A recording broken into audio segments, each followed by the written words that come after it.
Hello, hello. Welcome to the Color Whisperer Show, where we talk about all things home and healing. And today we are especially privileged to have an amazing healer with us. It's Master Tio, who is a medical Qigong master, Hawaiian kahuna healer, and he is the founder of the Results Healing Mastery. And let me tell you, you get results with this guy. I've worked with him, and he's just incredible. One of the kindest men you'll ever meet, and incredibly powerful as a healer. So, Master Sto, welcome. Well, thank you so much, Jeanette. It's good to be here. So good to see you. And you look like you're in Hawaii. There's like a Hawaiian kind of background behind you. Everything is an illusion, right? It's true. It's true. And now with AI, I mean, they can even make people, AI people. So you don't know if you're looking at real or is it Memorex, right? So Okay. anyway, obviously Hawaii is something important to you. Can you tell us a little bit about how you got started in healing? The Hawaiian part of my healing, you mean? Sure. Yes. Yes, I spent some time in some lava caves in Hawaii, In a uh, lava on cave. the big island of Hawaii. I've been working on healing for many decades, but one of the most interesting episodes of my work was in the big island of Hawaii.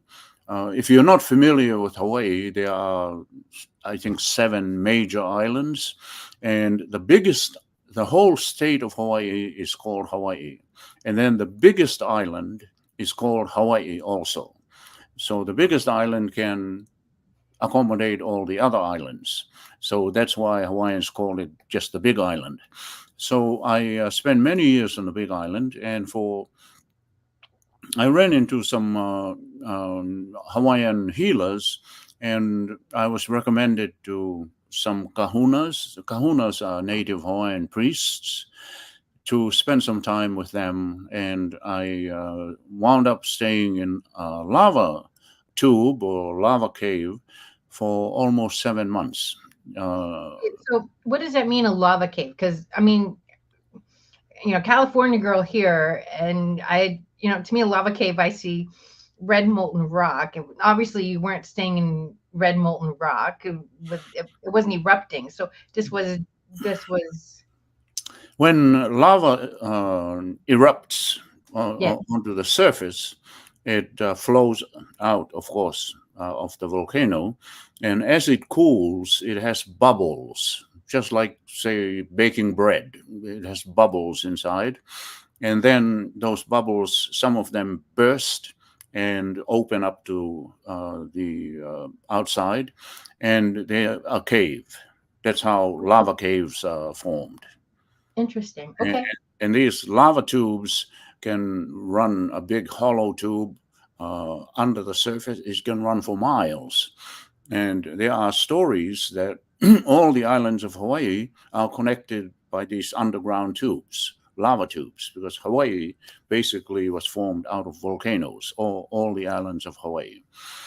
So I lived in one of those caves for 7 months, communicating with the kahunas, four of them, and the communication was 100% by telepathy. Well, I was not, before they agreed to have me visit them, I had to agree to not talk for as long as I was there. And initially, I thought I would just visit for 3 days, and I began to like it, the quiet, non talking, and I extended it to 7 days, and then it just grew from there to 7 months. Wow. They didn't talk, I didn't talk, but I was able to figure things out after a while. It was very difficult in the beginning, and for I think for a lot of people, it would drive them nuts to not talk. But I found it very, very stimulating myself, because I could download things without talking or listening to anyone. Well, I did a silent retreat with you, which I wasn't sure I was going to make it through the first day, but it actually was really wonderful. And I think, we have these wonderful machines which are so great, but we're so connected all the time, and we're not really connecting within ourselves. And that was really incredible to have that time to just shut out the world, and so I can see. I had a little tiny taste, but and you said even that you started being able to be telepathic with them, which is really fun. Hmm. Right. So you're right. Everything, of course, is vibrating, and even things that don't seem to be moving, they're actually moving, like your laptop or your room, the chair you're sitting on, all the atoms in there are moving. Okay, but at a very slow frequency. That's why they look solid. Air molecules move at a faster frequency. That's why we can't see them, because they're moving so fast. And it's likewise with our thinking. Our thoughts are being strewn out there into the universe all the time. And all the time we are absorbing frequencies with messages, but most of us are not taught this principle. There is 24 hours inward and outward flow of ideas and frequencies. And all these frequencies, we're getting now into quantum physics, all these frequencies affect us. Mhm. Even as we are doing our interview here, there are things, thoughts bombarding us constantly as we speak. We have learned to kind of filter them out, because if we engaged with all of them, we'd be just going around in a big muddle.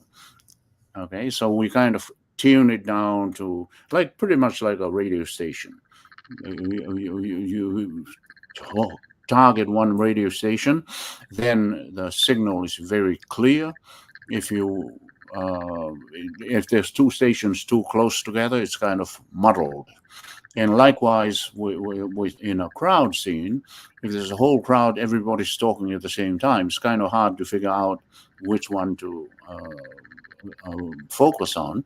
But you and I, it's just a one-on-one, and we can focus much more easily. Absolutely. So how did you get started into healing? Because you said with the Hawaii, you'd already been doing healing for a while. So how did you get started in healing? When I was about 7 years old, I was born in a small Pacific island. It's called the Kingdom of Tonga. It's down by Fiji, not far from Tahiti, 1,200 miles from New Zealand. And in growing up in a real village, uh, my father was a doctor, Western trained.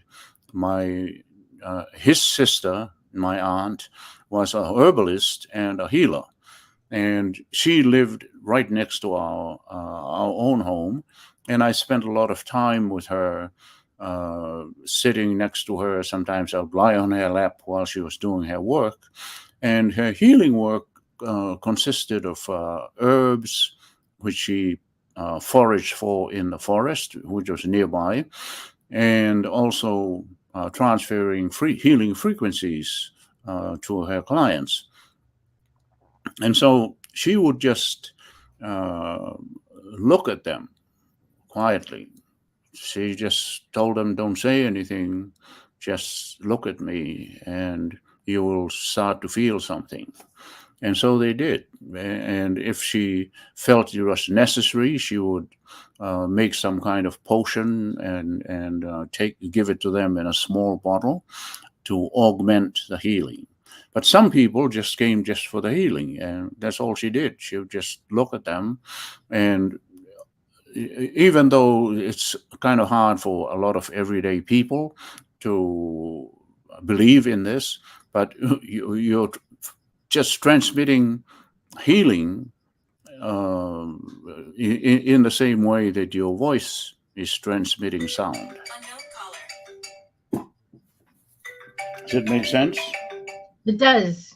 I mean, it does to me. But it because it's all energy. I mean, the sound, our voice is a vibration. It's something we can hear, but it's all energy. And just like, cats and dogs can hear frequencies that we can't, it's the energy healing is another frequency that just because we don't see it or hear it, it doesn't mean it doesn't exist. It's very powerful. And I've experienced what you do, and it is very powerful. And um, I mean, yeah, you don't need to say anything. You just Right, put put the frequency out there, which is really amazing. right. So to go back to my story, Yes. uh, so I was playing. So I believe that just by in the proximity of my aunt, a lot of these frequencies were downloaded into me. Okay, if you just spend some time around a person, it could be just a regular person, could be a girlfriend, boyfriend, or wife. By just spending time with them, you begin to absorb. Even if they don't do it knowingly, you pick up their frequencies. One of the amazing things that I have noticed is like two people get married, and this is especially evident when there are different cultural values. And so I noticed a Caucasian man, this is in Hawaii, married to a Japanese lady. Okay. He was big, she was small, and she spoke fluent Japanese, and he hardly knew any Japanese. He didn't teach her, but just from being around her and she talked to her friends, he would just pick up a few words. And the most interesting part I noticed was that he started to imitate the way that she walked. Over a period of 2 years, he started walking like her. And Japanese, if you in the traditional Japanese setting, they take rather smaller steps than the Western society. We take long strides. They take short step, about half the size of our stride. And after a couple of years, I noticed that her Caucasian husband was starting to walk like a Japanese.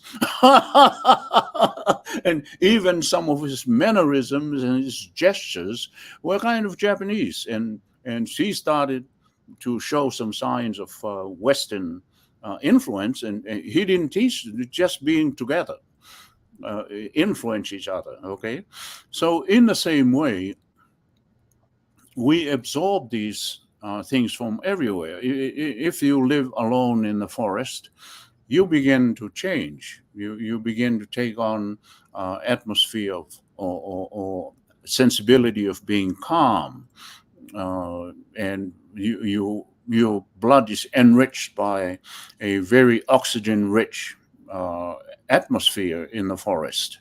You begin to be a different person just by being there. And likewise, if you that person, like some people from New Guinea, this is years ago, they'd never been in a city, and they came to the U.S. and they went wild. They were riding on a bus, and they said, "Wow, everything here is so noisy. People are talking too much." You see, they grew up where they hardly talk to each other, and it drove them nuts. So what I'm saying is, I picked up certain things without any effort, just by being close to my aunt. So one day a whole bunch of kids in the village and I were playing kickball or something, and one of my friends fell. He sprained his knee, and I said, "Wow, it really hurts." So I just put my hand on it, and I didn't massage it or anything. I just said, "This hurts right here." And in a matter of less than a minute, he got up and said, "Whoa, it's not hurting anymore."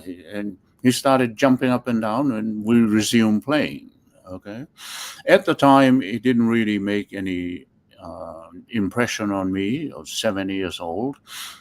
but in retrospect, I remember it, and the guy's still alive. And the last time I saw him, he said, "You remember how you healed my knee?" And I said, "Oh, well, kind of." And he reminded me, okay, we were playing out in the yard, and how he fell, sprained his knee, and I touched it, and he says, I never forget that. Subsequent to this, and so as a young child, it didn't really register on me, but it registered on him. Okay, I didn't do anything knowingly, like I command you to be okay now. No, I didn't do anything like that. I didn't say anything. I didn't think anything. However, all of us, we are constantly sending out messages with certain intentions, even without intending to. Okay, we are constantly doing this. You and I are doing the same thing, even as I speak. So, in quantum physics, you can affect each other from vast distances. It's easier if you're in physical proximity, or you can actually touch the person. But a small digression here. In 2022, the Nobel Prize for Physics was awarded to 3 scientists who proved the validity beyond doubt of quantum physics. Okay, that there are things that are unseen, they're beyond, much smaller than a atom. It's in the subatomic category. They can be thousands of miles away, and I can transmit something, and it'll affect that particular. It's like very low light energy, a particle, and it'll affect it. And the message that I send in that little particle will affect the other particle. It can be on the opposite side of the world and it's still affected. How much is affected depends on several different, many factors, the receptivity of that person, variations in the energy that I'm emitting. But everything affects everything. We're all connected. It's like a spider web. You pull on one edge of the web, the whole web vibrates. Okay, if you've ever seen that on a tree, you move one branch, the entire web starts bouncing around. Okay, in the same way, we can affect other people, except this time it's not physical; it's in a quantum level. Does that make any sense?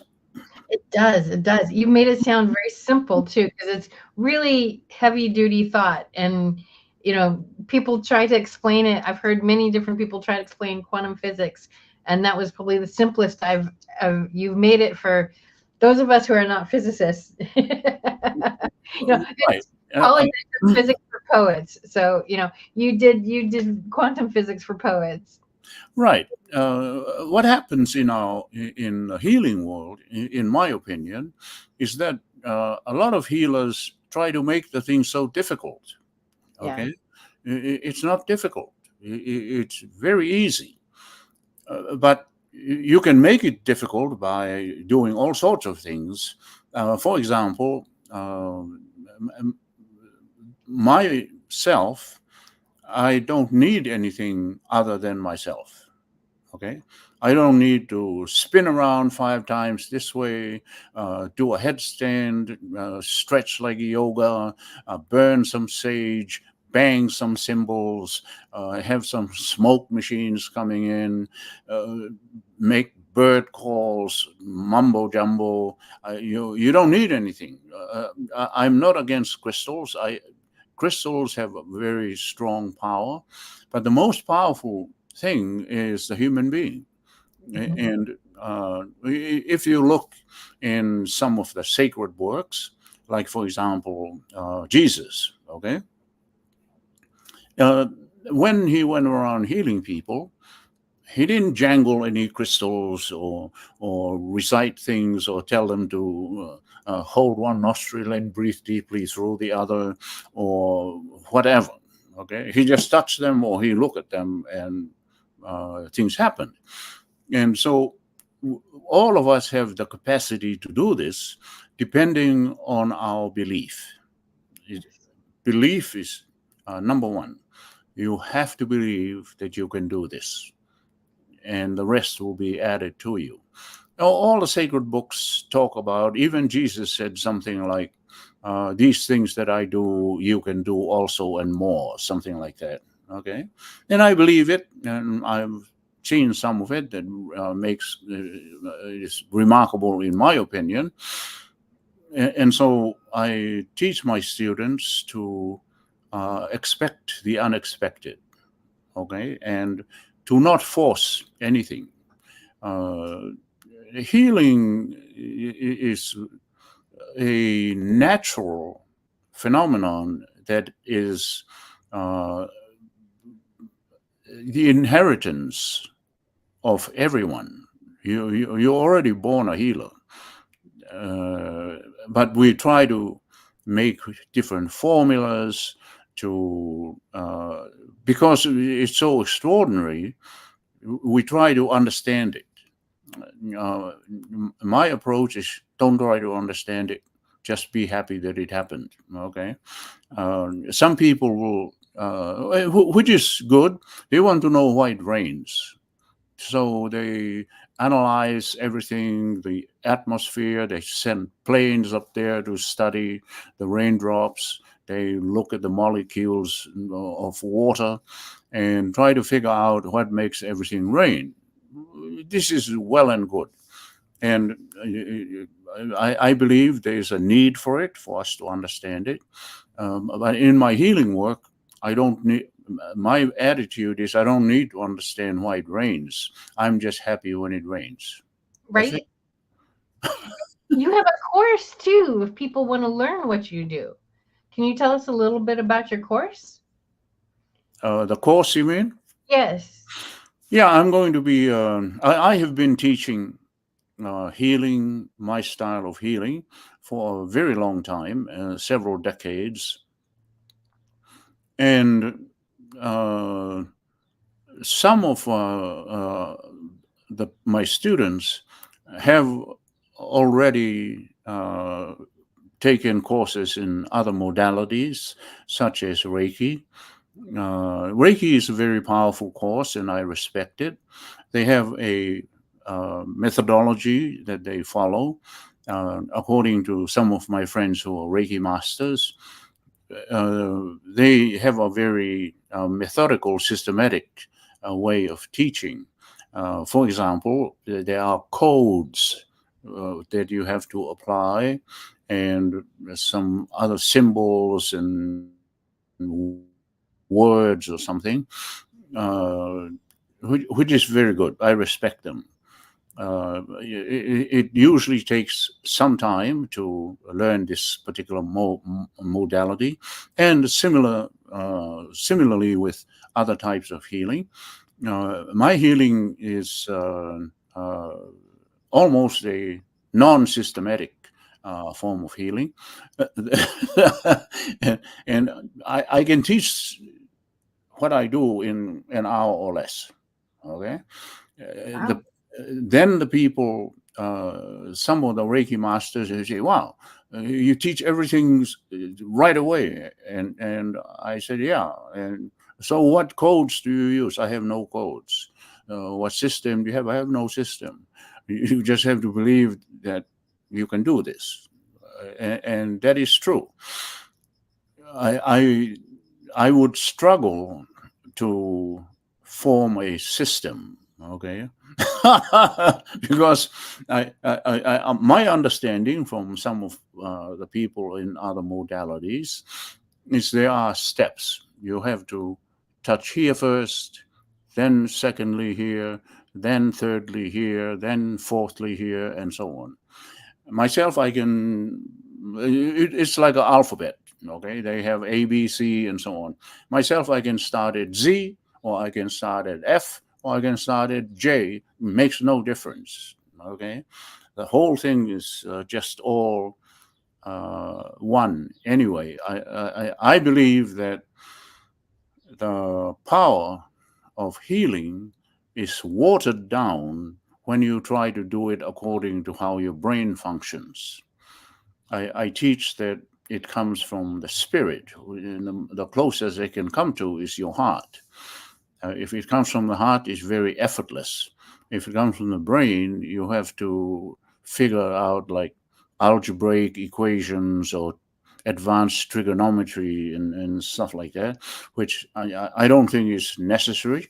If some people get there by whatever means, burning sage, drumming, dancing, doing the splits while you're swimming, whatever. If it works, I bless you. Just do that. I myself, I cannot do all those things, so I choose to do a healing without all those things. I I just find in my own practice that they are unnecessary for me. If other people enjoy it, I say more power to them. So my course, I can teach people, and they're just blown away that they understand everything in 1 hour. But because of people have been brought up in a certain way, especially in the Western school tradition, that they have to follow certain procedures. Like, for example, a simple one, you have to start with arithmetic. 1 plus 1 equals 2. 2 plus 2 equals 4. Then you go to algebra, then you go to trigonometry, then you go to more advanced forms of mathematics. I believe that healing, instead of starting at the bottom of the mountain and slowly climbing up to the top of the mountain, I believe we're already at the top. Mm. Okay, you're born at the top, and you go from there. And sometimes we roll down the hill and lose our touch, say, uh, but we're already at the top of the hill. There's no need to start from the bottom. Does that make any sense to you? Oh, absolutely. I've learned some techniques where, it's all very, um, there's a lot of steps, and they're good. But the first technique I learned, he taught us the basics of it, like you said, in an hour.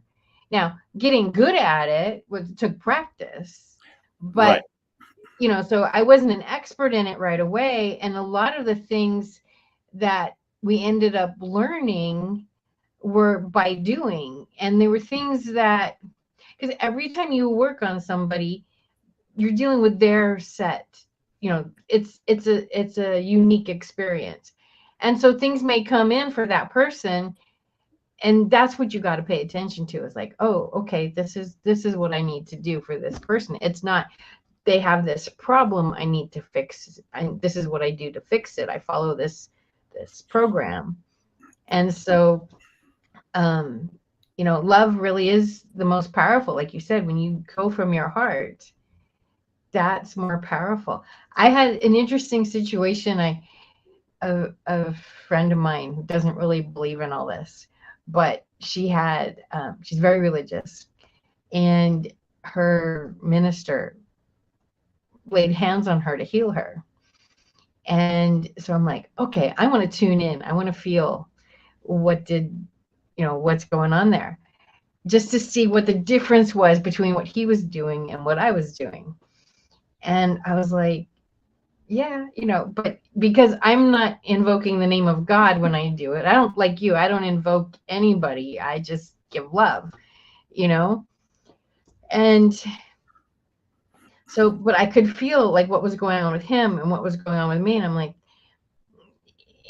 her fear was letting her prevent her from having something that she could help her, but because it was a minister and he said, in God's name, we I heal you.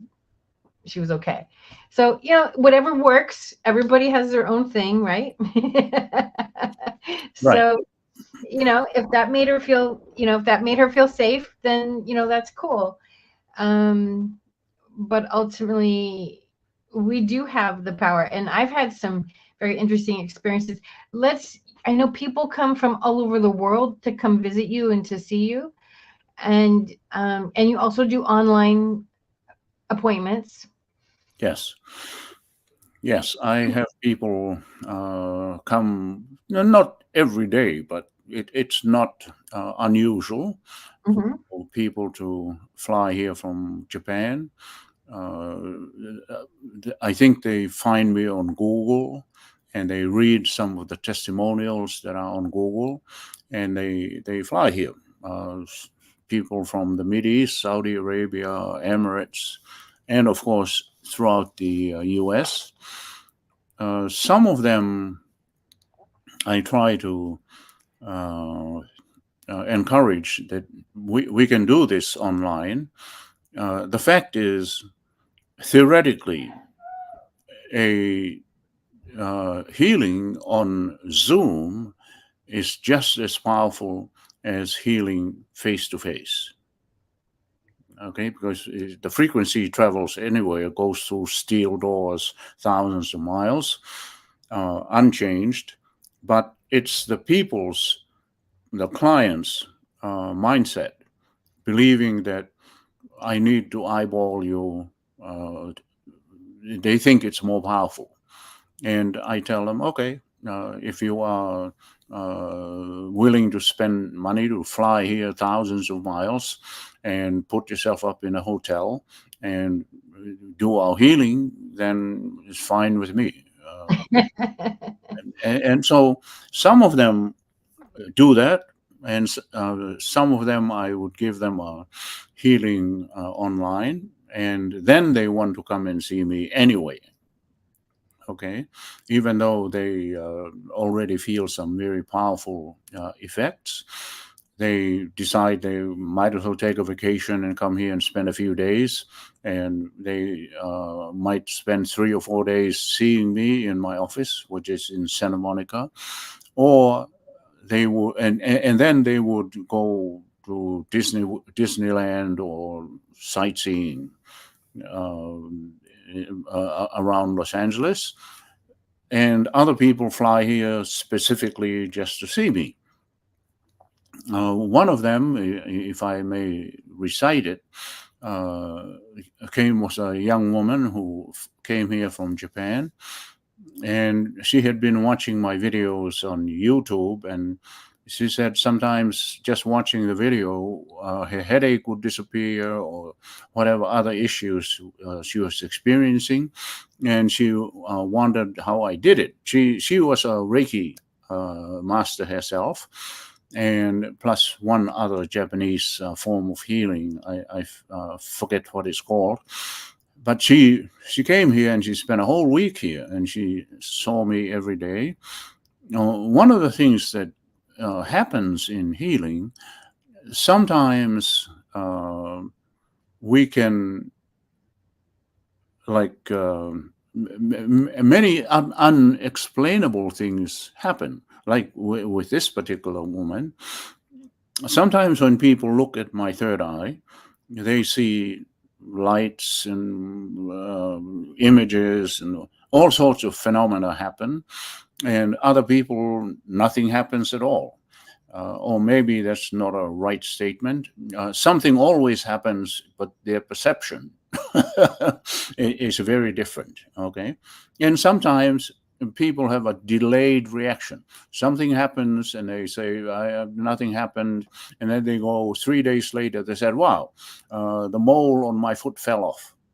Okay, and the only thing I can attribute it to is our healing. By the way, this is not to say that this is the only means of helping your health. I always advise people, see your doctor if you have a problem.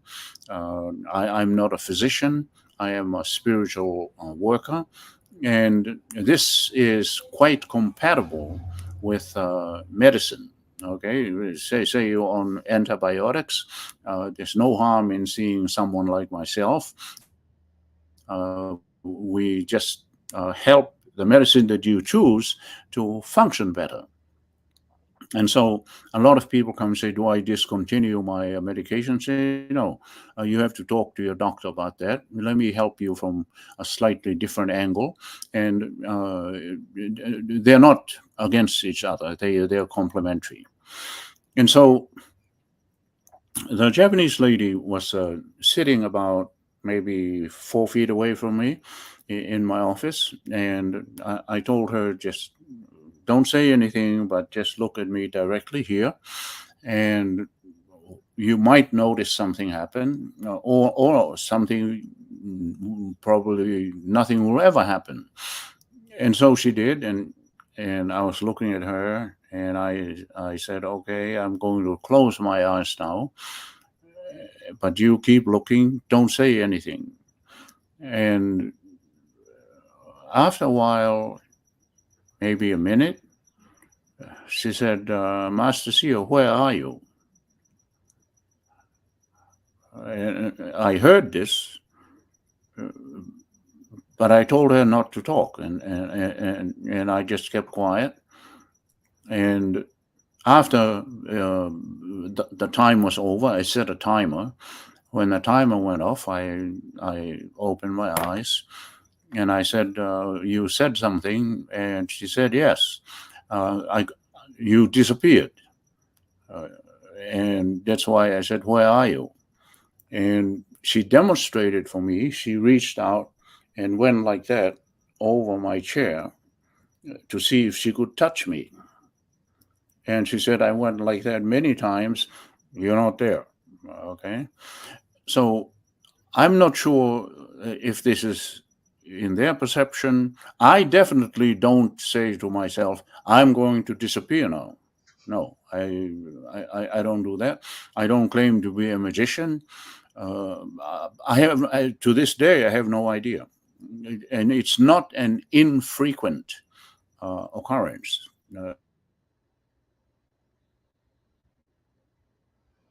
And we are frozen.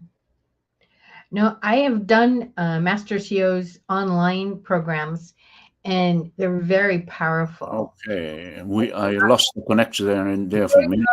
There Isn't it odd that that happened right when I was talking about disappearing? I certainly didn't do it. Okay, so so the lady from Turkey, I was talking to her, and afterwards, I ask people to. There's no talking while we're working. Their job is just to observe what is happening to them, or what they see, what they feel, what they hear. That's it. It's not a back and forth interview. And so at the end, she described what her experience was. As soon as she saw here, she said she saw a light come out of my throat area, from my heart up and out my throat, a big light blue light. And in the light was her father's face. Okay. And she started crying, and her father was telling her something she didn't tell me, but first he said, I love you, to her. And uh, my healing sessions are usually a half hour. In that time, or at the end of that time, we kind of discuss what they felt, what they saw, like her seeing her father. Then she saw herself as a child, raising her arms for her to pick her up.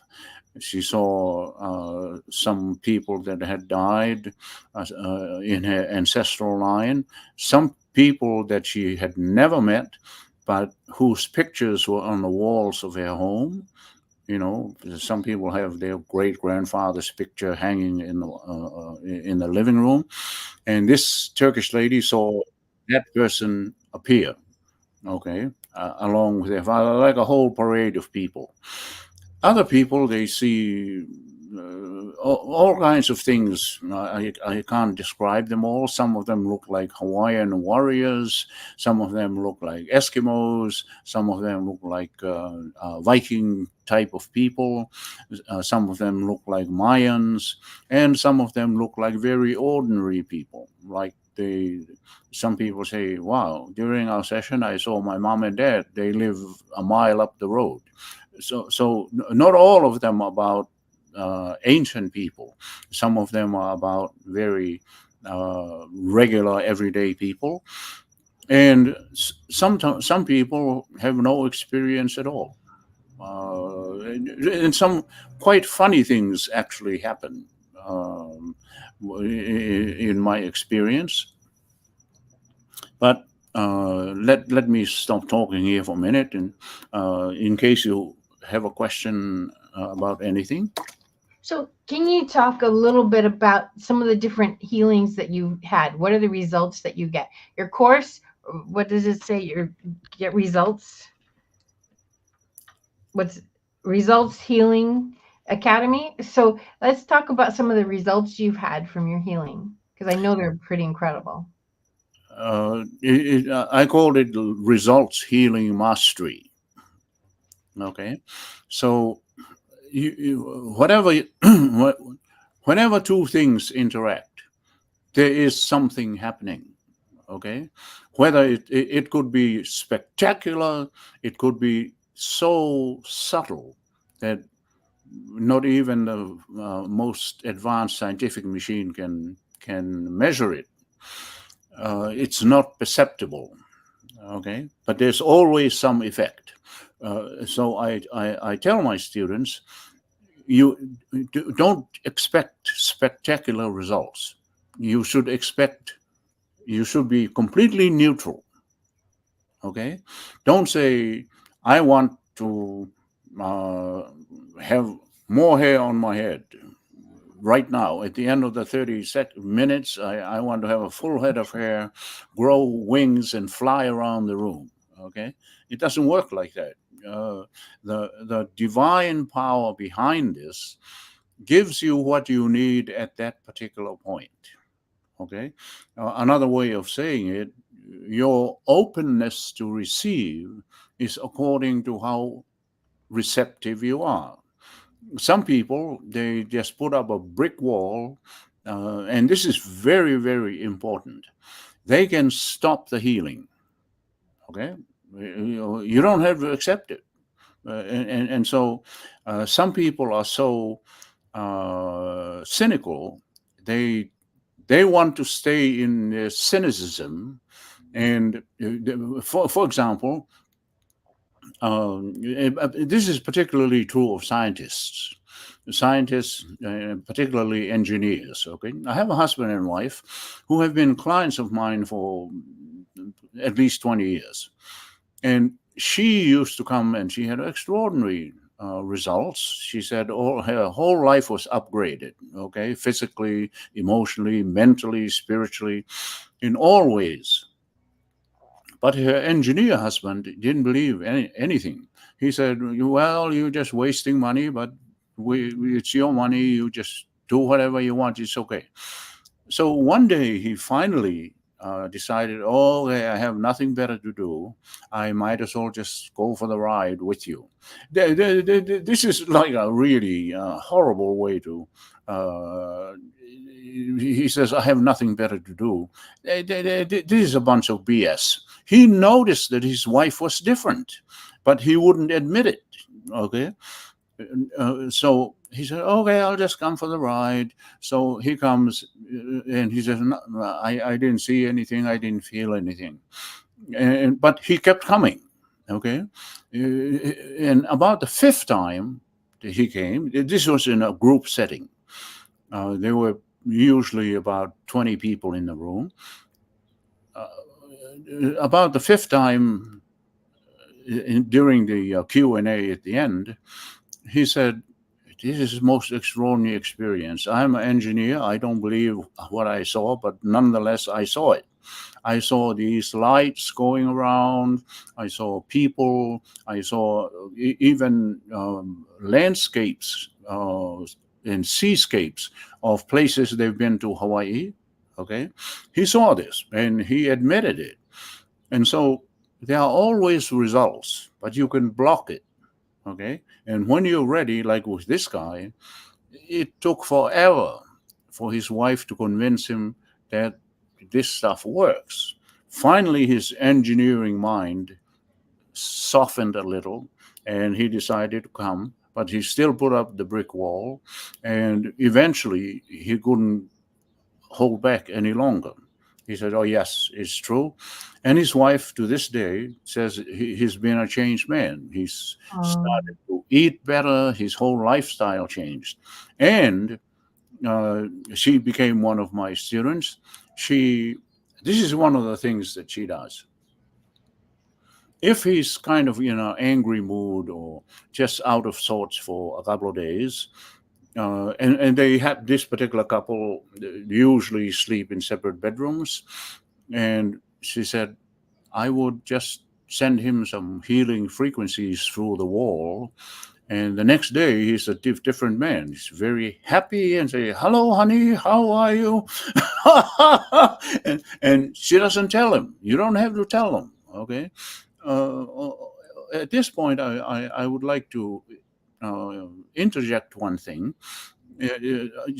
A lot of people say, "How do you ask permission to send something to someone at a distance?" Uh, in my opinion, it's not necessary. Okay, when they come to my group healing, it is a given that they give me permission. Otherwise, they won't be here. I don't waste my time going one person. Do I have your permission to help you? Do I have your permission to help you? Does everybody in the room agree that they want me to help you? Okay, I think this is a little bit nonsensical. And the other thing is, if your intention is to help someone, I think it'll be practically zero people who would say, "No, I don't really need any help." Okay. And the example for this would be this: you're driving out on a country road, and you see a car that has run off the road, a body's lying there, squirming around, injured. Uh, and you might like to transmit some frequency to them. You have a couple of options. You can get out and the guy's unconscious, and you say, "I see that you are unconscious, so I can't work on you because I don't have your permission. I'll wait here a while until you regain consciousness, then I can ask you for your permission. And if you don't wake up and give your permission, I'll just leave happily and let you die." Okay, because you didn't give me your permission. Okay, so an hour goes by, the guy's still unconscious. What do you do? Okay, so you just decide, okay, he didn't give me permission, so I just leave. This is totally stupid. Okay, or in the same scenario, you see an accident, everybody's dead except maybe there's a 6 month old baby sitting on the side, kind of scared and stressed out. What do you do? The baby has no, can't speak. You cannot ask the baby to give you a legal disclaimer that it's okay to help her. So what do? You say, okay, this baby cannot give me a okay to help her, so I'll just let her die here along with the rest of the people who are already dead. Does that make any sense to you, or doesn't make sense to you? no, I agree. I think that the asking for permission is one thing. I mean, there are some people who are doing healing work that are maybe a little bit unethical, but I think it's also a way for the patient to say, yes, it's a psychological thing. Yes, I'm willing to receive. So I don't know that we need to, as healers, it's I think it's just more of a get them to go, oh yes, I'm in this space of healing and I'm willing to receive it. Because I've had that experience too. When people say, I do my color magic, and well, what season am I? What's my color? And then they shut down the door in front of me, and I'm like, energetic door. And I'm like, okay, if you don't want me to look, don't open, don't ask. And so I'm left to give them a mental a mental Preparation. judgment, a mental assessment Mhm. versus an assessment from the heart, which is not going to be as good.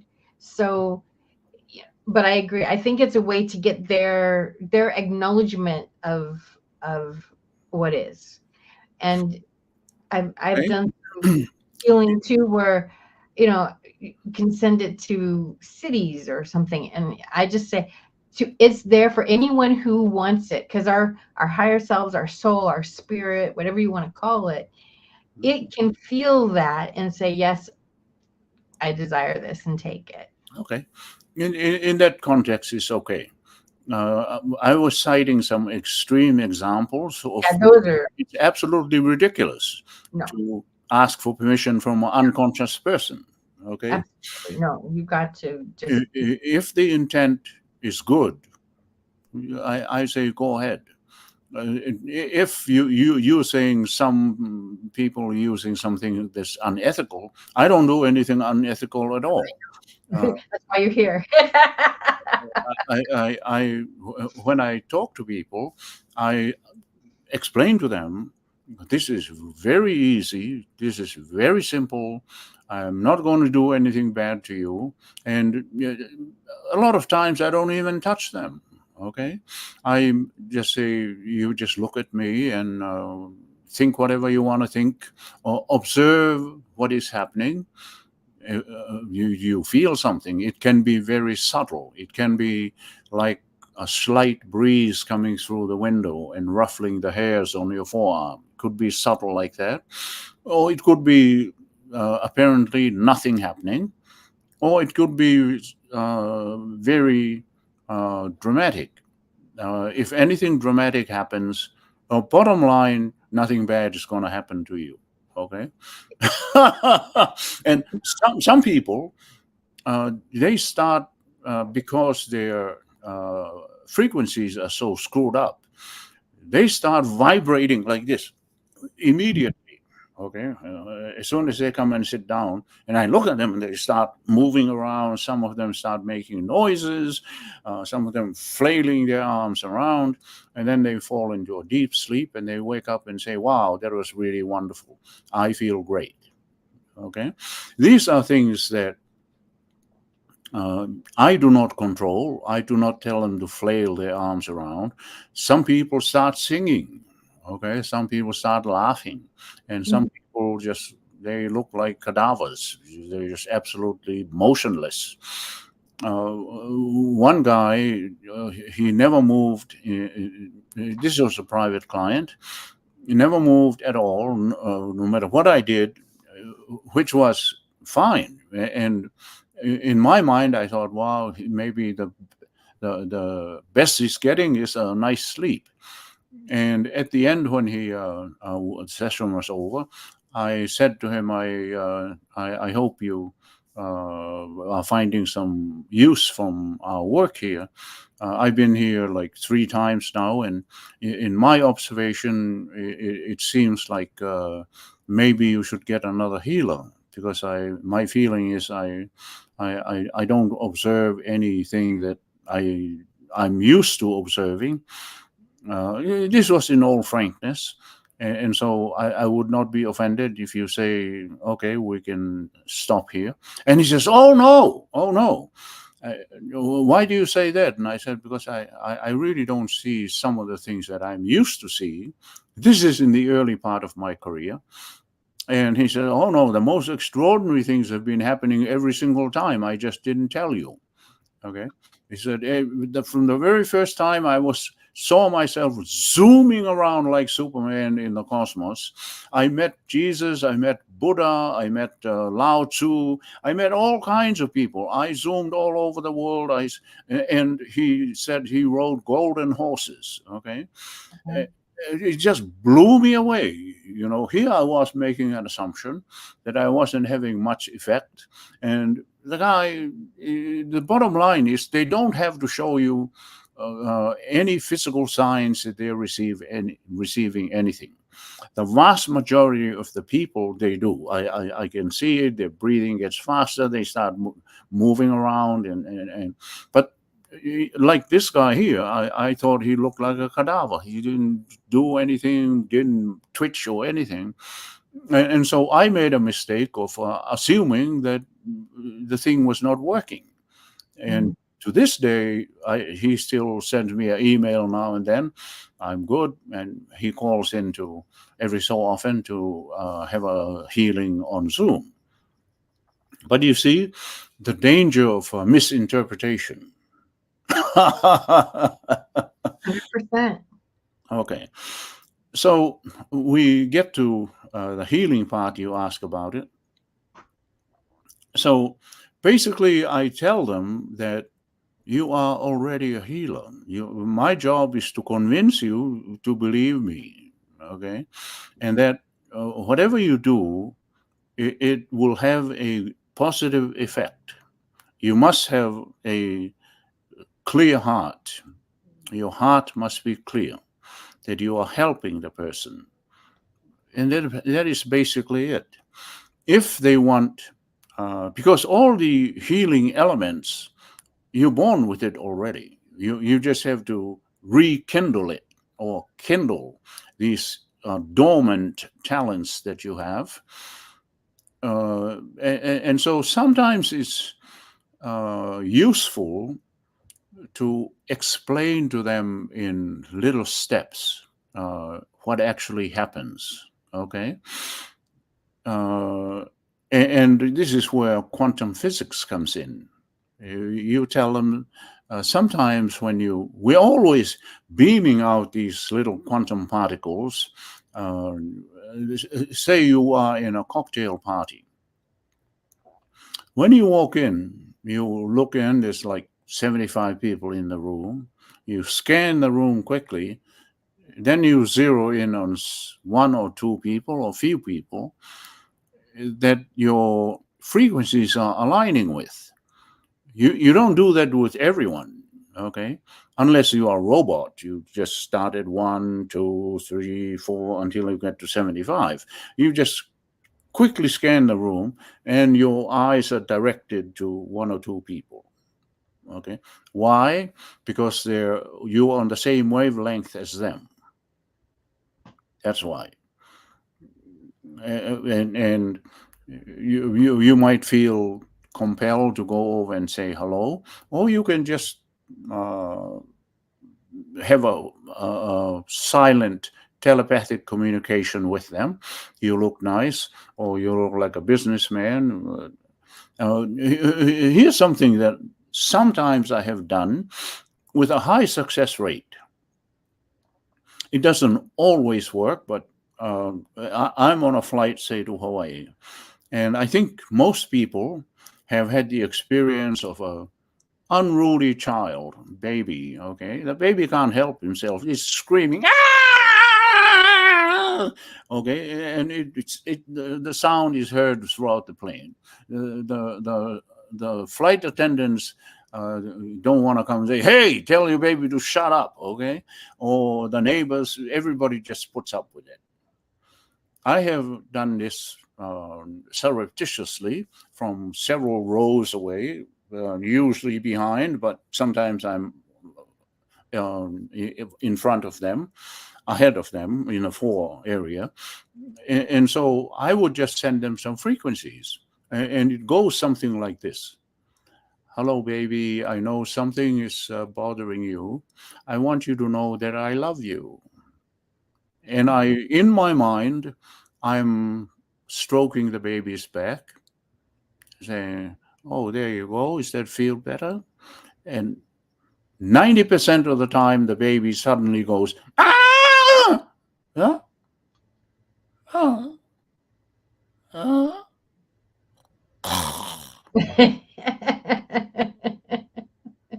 See? And I don't even, they don't even know why. Okay? I know why, because it couldn't be a coincidence. So you can do these kinds of things. A very, very important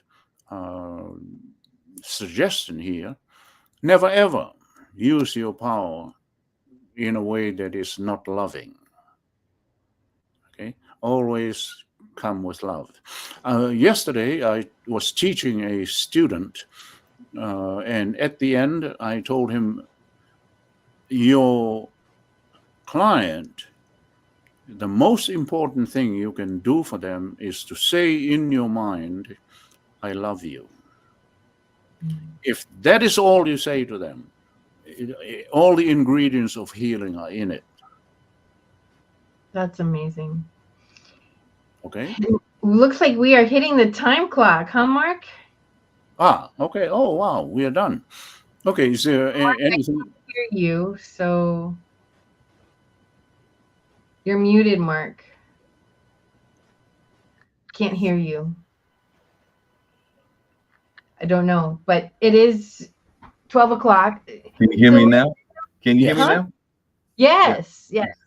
Y'all can hear me now. Now I was just saying, Master CEO, you were giving some great wisdom and great information, but yeah, it was at the top of the hour, but we can definitely go a little bit over. But I was enjoying your stories and your conversation, and Jeanette told me you would be a great guest, and she wasn't lying about that. You were giving some great insights and all along those lines. But as we're getting near the end and everything, I did have a quick question for you, which is your thoughts around the importance of because part of what Jeanette does is color and nature into healing and all along those lines. So I just wondered if you had any thoughts about that, because I sometimes think that we don't spend enough time paying attention to the wonders around us. And I know that you're in the beautiful island of Hawaii and everything, but I was just wondering your thoughts on that and everything. Okay. I'm not sure I understand you. You bring it down to a very short question. What are my thoughts about what? Mother Nature, and the importance of Mother Nature to healing. Mother Nature is like, outside of a human being, is the ultimate healer. You understand? Yes. If the work I'm doing is done through Mother Nature. It's not done through religion or the knowledge of man. And Mother Nature, when you're in the forest or out swimming, is healing you. So Mother Nature, yes, absolutely. Yeah, definitely agree with you on that. But like I said, your stories have been truly enlightening. I was enjoying hearing all of them and everything. So I'll let you and Jeanette close out. I know one of the things that I don't know she had gotten to, but if you can tell folks how they can reach you, because y'all did mention the YouTube channel, but I'm sure that our listeners would love to know how to get in touch with you. And then at the end, we've got a special commercial that is about healing. And I know that Jeanette will bring that up as we end everything. They can just go to my website, and Jeanette, you can refer them to my website or my YouTube channel. All the info is in the bio that I sent you. Can you say your website? Yeah, it's mastersio.com. mastersio.com. That's awesome. So, and you guys, I've done his group healings online, and I tell you, they knocked me out. And that means that's a sign of good work. I slept for a good 3 or 4 hours afterwards. And he really is a truly amazing healer. Thank you, Master CEO, so much for coming on today. It was really wonderful. Thank you for the opportunity. Oh, you're so welcome. It's been such a joy. Okay, we'll talk soon. We will. So now we're going to go to, it's all about healing mind, body, and spirit. And we got to keep the body healthy. And we do that with Kendo Spice. All right, then. So long now. Goodbye. You know how people love to enjoy food and don't understand how to flavor their food or how to replicate a meal? They're interested in supplements but don't know where to begin. Well, what I do is I take the guesswork out of enjoying flavor and wellness with my flavorful spice blends so that they can create delicious meals with healing benefits. Can Do Spice was created to help cooks at any level enjoy healing through food. Every spice blend was designed to give added health benefits of natural herbs. Every blend is complete. There's no need to add any additional spice for a delicious meal. Saving you time and money while adding supplements to your meals can be both tasty and fun. My earliest memories in the kitchen began with my father, Kenny Can Do Bond, so it was fitting that I would name this line after him. I have always looked to natural remedies to supplement the body, and I found myself hiding herbs and minerals in foods for my family. That's when it hit me. Everyone needs Can Do Spice. Everyone should be having this. It's an exclusive brand for cooks at any level who want to create flavorful dishes with healing benefits that can satisfy the body and soul. Add a little spice to your life. Give Can Do Spice a try.